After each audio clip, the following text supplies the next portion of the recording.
Solène Niederkorn vous propose FinScale, un éclairage sur l'innovation dans le monde de la finance, de la banque et de l'assurance. Les investissements PI et VC de la BEI sur les marchés émergents.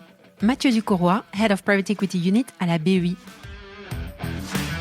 Actuellement en Afrique, il y a une demande qui est encore plus importante, puisque les investisseurs privés sont très réticents actuellement à investir sur le continent, compte tenu du contexte actuel.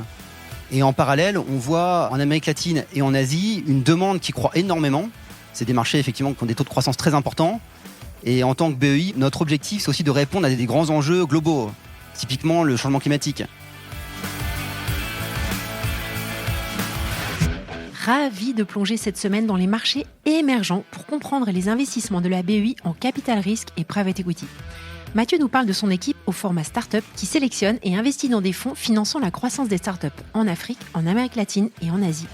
Nous couvrons de nombreux sujets, notamment le programme Boost Africa, la collaboration avec la Banque de développement africaine et les investissements dans les fonds européens qui s'implantent en Afrique, comme par exemple Partech. Nous nous étendons aussi sur le potentiel en Inde et au Brésil et parlons de l'investissement dans le startup studio Django, basé en Côte d'Ivoire. Pour finir, Mathieu aborde les défis politiques relatifs aux interactions avec la Commission européenne, lesquels pourraient significativement influencer la stratégie et l'impact de l'Europe dans ces régions à fort potentiel. Bonne écoute à tous!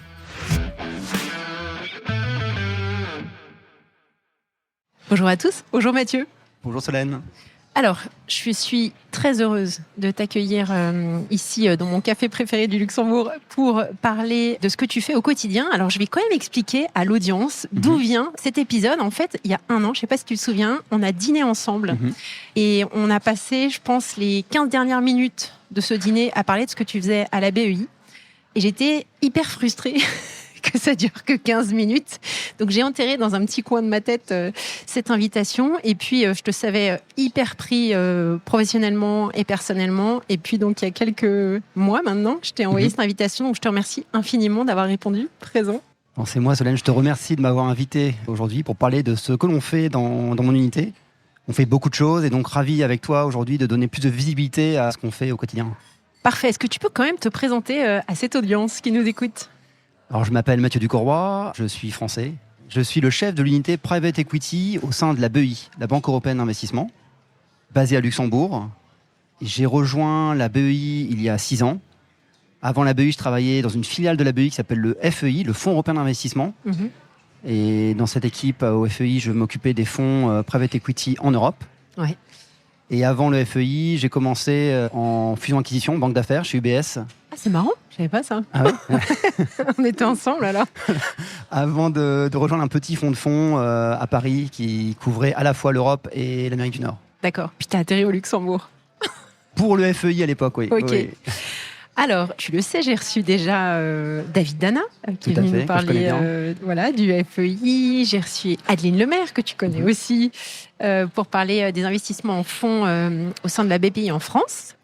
Alors, la Banque européenne d'investissement, j'étais intéressée de savoir en fait quel était son rôle principal. Je pense que pour plein de gens, c'est pas très clair. Donc, est-ce que tu pourrais nous rappeler ça et nous expliquer comment ça s'intègre dans le contexte financier européen ? La BEI en tant que telle ? Ouais. Oui. Donc la BEI, c'est la Banque de l'Union européenne. Donc on est le bras financier de l'Union européenne. Donc on vient, en tant que banque, financer des projets qui répondent aux priorités de l'Union européenne. Donc soutenus par les États membres de l'Union européenne. D'accord. Donc un peu partout dans le monde. Alors le gros de l'activité de la BEI, c'est l'Europe. 90% des volumes, c'est dans l'Union européenne. Ouais. Et il y a une activité qui s'intéresse au reste du monde, qui représente à peu près 10% du volume global. Et dans ce cadre-là, la BEI a lancé l'an dernier une nouvelle branche qui s'appelle EIB Global, donc BEI Monde, qui se focalise justement sur l'activité de la BEI hors de l'Union européenne. D'accord. Et donc la BEI va intervenir en dehors de l'Union européenne. Il y a différents instruments, de la dette majoritairement, mais aussi de l'equity. Et c'est là que mon équipe intervient. D'accord. En termes de volume, en termes d'invest, tu as une idée de combien ça représente ou pas ? Alors en termes de volume, ça dépend des années, mais on parle d'à peu près, pour la BEI, d'à peu près 70 milliards d'investis par an. Donc c'est quand même très important. En termes de banque multilatérale, la BEI est la plus grosse banque multilatérale au monde. D'accord. Alors, en termes d'investissement en private equity, donc, on avait détaillé de façon très approfondie avec David sur le volet VC du Fonds européen d'investissement. Toi qui maintenant as travaillé dans les œufs, tu pourrais nous expliquer en fait pourquoi est-ce que finalement tous les investissements en PI ne se font pas via le FEI. Enfin, c'est peut-être un peu naïf comme question, mais pourquoi est-ce que vous avez, c'est pas des doublons? Enfin, quel est le rôle des investissements en fonds en PI à la BEI versus le FEI? Oui. Il n'y a pas d'overlap, c'est important de le noter. Le FEI se focalise sur l'Union européenne et nous, on couvre les autres pays. Dans la manière de regarder un fonds, il y a des similitudes, effectivement, et beaucoup des membres de mon équipe viennent du FEI. On regarde à peu près les mêmes choses dans les équipes, la stratégie d'investissement des fonds, etc. En revanche, on opère sur des marchés qui sont fondamentalement différents. Autant le marché européen comme le marché US est très développé, avec beaucoup d'acteurs qui lèvent des fonds de 4e, 5e génération. Nous, au sein de la BEI, sur mon segment d'activité, donc sur les fonds de private equity et de venture capital, on va cibler des nouvelles équipes sur des marchés où il y a très peu d'acteurs. Donc on est beaucoup plus orienté développement, ce qui veut dire que, contrairement à certains marchés européens où le FEI a juste à faire le tri entre plein d'opportunités qui sont en concurrence, nous on va être amené au contraire à développer des opportunités là où il n'y en a pas. D'accord. Et c'est vrai que ça prend beaucoup plus de temps de lever un fonds VC qui va se focaliser sur la Côte d'Ivoire ou sur l'Afrique francophone, par exemple, que sur un marché comme la France ou l'Allemagne. D'accord. Alors, le PI, en ce moment, c'est plus compliqué que les autres années. Enfin, je t'apprends rien. Quelle est ta vision et votre stratégie plus particulièrement pour le développement des activités de private equity dans les marchés émergents, sachant tout le contexte économique et la complexité que c'est pour ces fonds-là de lever en ce moment? Alors, sur le private equity, la demande est énorme. Mais vraiment énorme. En fait, ce qu'il faut comprendre, c'est que sans equity, il n'y a pas de dette. Une banque ne va pas prêter à une société qui n'a pas ses fonds propres. Donc c'est vraiment le nerf de la guerre. Même si les volumes sont plus petits, l'equity est vraiment ce qui débloque le reste. Alors, sur les pays émergents, c'est vrai que les pays émergents, c'est une zone tellement large, ça regroupe des réalités tellement différentes que c'est difficile d'englober tout l'equity dans une seule terminologie. Mais en gros, c'est vrai qu'actuellement en Afrique, il y a une demande qui est encore plus importante, puisque les investisseurs privés sont très réticents actuellement à investir sur le continent, compte tenu du contexte actuel. Ouais. Et en parallèle, on voit en Amérique latine et en Asie une demande qui croît énormément. C'est des marchés effectivement qui ont des taux de croissance très importants. Et en tant que BEI, notre objectif, c'est aussi de répondre à des grands enjeux globaux, typiquement le changement climatique. Et du coup, on ne peut pas se focaliser seulement sur l'Afrique. On est amené à croître également en Amérique latine et en Asie pour justement adresser des marchés qui sont fondamentaux sur ces grands enjeux mondiaux que sont le changement climatique, c'est un bon exemple. Donc notre vision, c'est que on va être amené à croître sur des marchés qui eux-mêmes croissent, à augmenter notre volume, non seulement sur l'Afrique, mais de plus en plus sur l'Amérique latine et l'Asie. D'accord. En termes de volume, vous êtes à combien depuis que tu as rejoint? Vous avez investi combien? Alors, c'est un peu une start-up, je dirais, parce que, vas-y. Que les montants augmentent assez rapidement.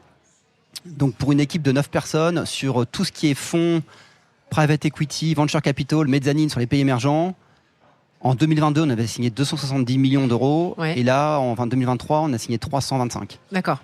Et top. Donc, en 2024, on va encore croître de, j'espère, 10-15%.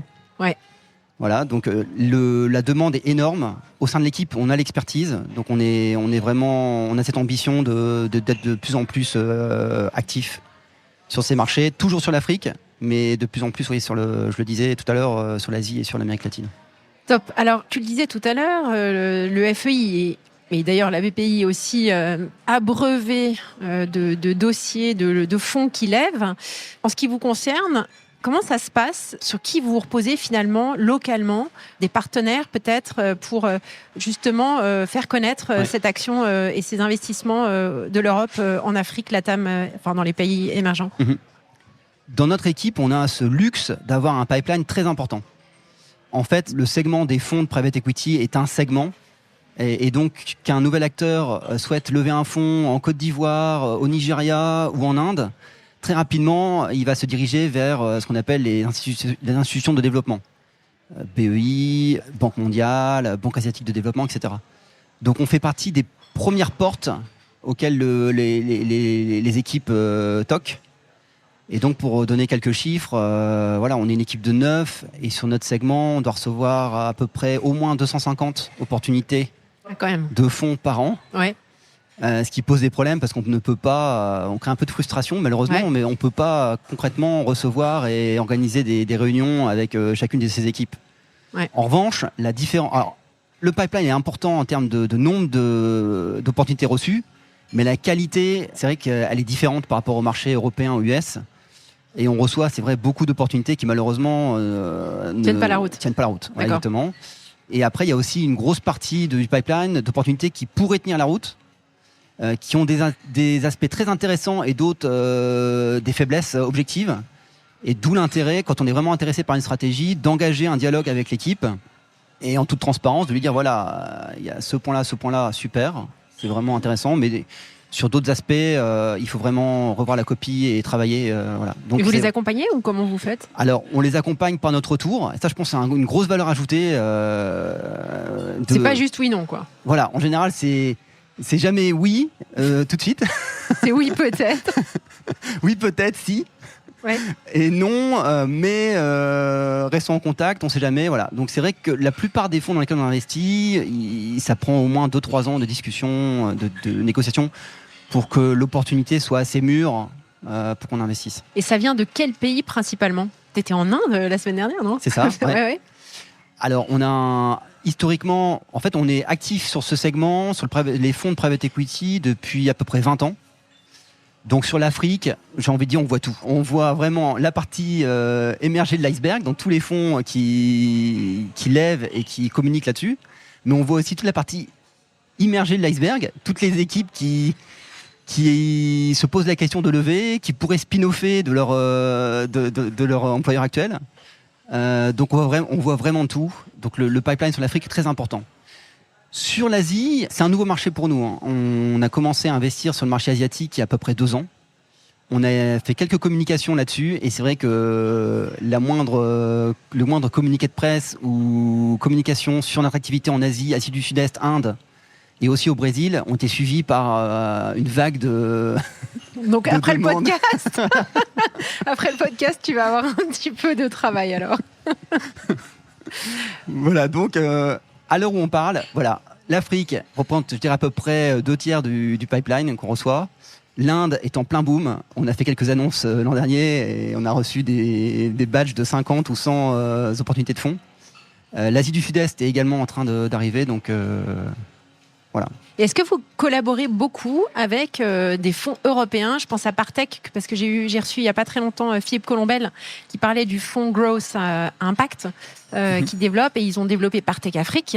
Donc il y a une forte présence de Partech. Il n'y en a pas beaucoup des Partech ou équivalents en Europe qui déploient des fonds en Afrique, avec des personnes en Afrique, enfin en tout cas dans les pays émergents. Est-ce que vous avez des collaborations avec les gérants de ces fonds-là ou pas ? Tout à fait. En tant que banque de l'Union européenne, un fonds qui serait soutenu par un acteur existant européen et qui a des ambitions sur l'Afrique, par exemple, représente une opportunité en soi intéressante. Donc tu l'évoquais, on a soutenu Partech sur leur équipe. Je savais pas. Ouais. Ah oui, Top, d'accord. Donc on a soutenu Partech Afrique. La BEI est la première institution à faire une due diligence sur le fonds Afrique. On a vraiment bien travaillé avec les 2 partenaires Afrique, Cyril et Tidjane, sur un fonds maintenant ils sont en train de lever leur 2e fonds, donc un très beau succès. C'est pas le seul. Sur le VC, on a soutenu un acteur qui s'appelle Tielcom, qui était un acteur essentiellement actif sur le marché grec. Plus dernièrement, là, on a soutenu un acteur français, LBO France. D'accord. Dans un nouveau fonds africain qui s'appelle Seedstars. D'accord. Donc avec une équipe dédiée, basée à Nairobi. Je pense que c'est l'une de nos valeurs ajoutées, c'est d'apporter à ces acteurs européens qui ont des ambitions sur les pays émergents, de leur apporter notre expertise et aussi les différentes leçons qu'on a tirées des erreurs de certains autres acteurs sur ces marchés. Et vous êtes basés tous au Luxembourg ou vous avez des antennes dans ces pays, en Inde par exemple ? Alors on a des représentations dans chacun des pays, quasiment tous. Ok. Donc avec à chaque fois un bureau local qui représente la BEI et qui reprend toutes les activités de la BEI. J'imagine. Et donc, dès que ça devient un peu technique et qu'on se focalise sur une opportunité de fonds de private equity, par exemple, là, ça remonte à Luxembourg. D'accord. Donc, l'équipe private equity est complètement basée à Luxembourg. Ok. Alors, j'avais 2 choses dont je voulais encore parler avec toi. La première, c'est Boost Africa. Et j'aimerais que tu nous parles de Boost Africa et que tu nous expliques la nature de la collaboration avec la Banque de développement africaine. Très beau programme, Boost Africa. C'est un programme qu'on a lancé il y a plusieurs années, à l'époque où il y avait très peu d'acteurs qui regardaient le venture capital sur l'Afrique. C'était une classe d'actifs qui n'existait pas. Et donc la BEI, en partenariat avec la Banque africaine de développement, a décidé de lancer un programme dédié au venture capital sur l'Afrique. Et en particulier aux équipes qui en ont le plus besoin, donc essentiellement les nouvelles équipes, donc ce qu'on appelle les first time team, first time fund. Ces équipes qui lèvent un peu comme ça, toutes seules, en se focalisant sur des pays parfois compliqués. Et donc l'une des spécificités de Boost, c'est de booster en fait le venture sur l'Afrique en attirant les autres investisseurs. Donc là, sous le programme Boost, l'idée, c'est pas seulement la BEI qui vient toute seule investir dans un fonds de VC, mais c'est comment la BEI, en investissant dans un fonds, peut attirer les autres. Donc créer une sorte de communauté de co-investisseurs, c'est ça ? Alors, mieux que ça, c'est-à-dire que quand la BEI investit sous Boost dans un fonds, elle apporte ce qu'on appelle une tranche de première perte. Voilà, c'est-à-dire que, en termes par exemple, techniquement, en termes de tirage, tous les investisseurs sont pareils pas sous. Ouais. En revanche, quand il y a des distributions, les autres investisseurs sont d'abord servis avant la tranche de Boost Africa. D'accord, ok. Et donc, c'est un moyen d'attirer notamment les investisseurs privés sur ces first time team sur l'Afrique. Donc ça, c'est un programme qui a bien fonctionné. Hein. Le Boost Africa, à l'heure où on parle, ça y est, il est complètement déployé. Il y avait combien ? Il y avait 30 millions disponibles sur les tranches de première perte, plus 60 millions en investissement senior, plus je crois que c'est 10 ou 15 millions d'assistance technique. D'accord, top. Quel est le rôle de l'AFDB, qui est la banque de développement en Afrique ? C'est ça, hein ? À quoi sert-elle dans la collaboration que vous avez mise en place au sein de Boost Africa ? Oui. Alors en fait, notre collaboration répond à un problème pratique, qui est que chaque investisseur, chaque grande banque de développement peut pas toute seule faire un fonds.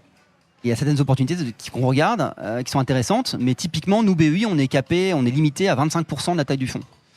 Donc pour qu'il y ait un premier closing, on est obligé de trouver d'autres investisseurs intéressés. D'accord. Et naturellement, sur le continent africain, la Banque africaine de développement est le partenaire de choix.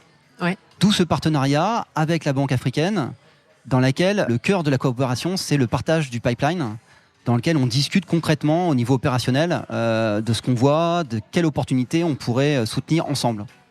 Et en fait, on se rend compte que sur ce segment plus compliqué des nouvelles équipes qui veulent lever un fonds venture capital en Afrique, sans coopération, ça ne peut pas marcher. En fait, il faut vraiment, au moins, nous, la Banque africaine de développement, et idéalement un troisième larron pour avoir une taille critique et pouvoir avancer ensemble. Alors, il y a un investissement, on se demandait duquel nous pourrions parler. Alors, j'avais en tête Leapfrog, mais toi, tu avais aussi envie de parler de Django. Alors, est-ce qu'on pourrait revenir sur cet investissement dans Django, que tu nous parles de ce fonds-là, et ce qui vous a séduit, ce qui vous a intéressé, et qu'est-ce que ça change, le fait que vous investissiez dans ce fonds-là qu'est-ce que ça peut leur apporter concrètement ? Oui. Alors, Django, c'est un fonds qui se focalise sur du early stage en Afrique de l'Ouest et surtout sur la Côte d'Ivoire. On a une équipe qui est basée à Abidjan, avec quelques personnes à Paris, une équipe qui est faite d'anciens entrepreneurs eux-mêmes, et en gros qui répondent à cette question toute simple, comment soutenir des startups sur ce marché, l'Afrique francophone.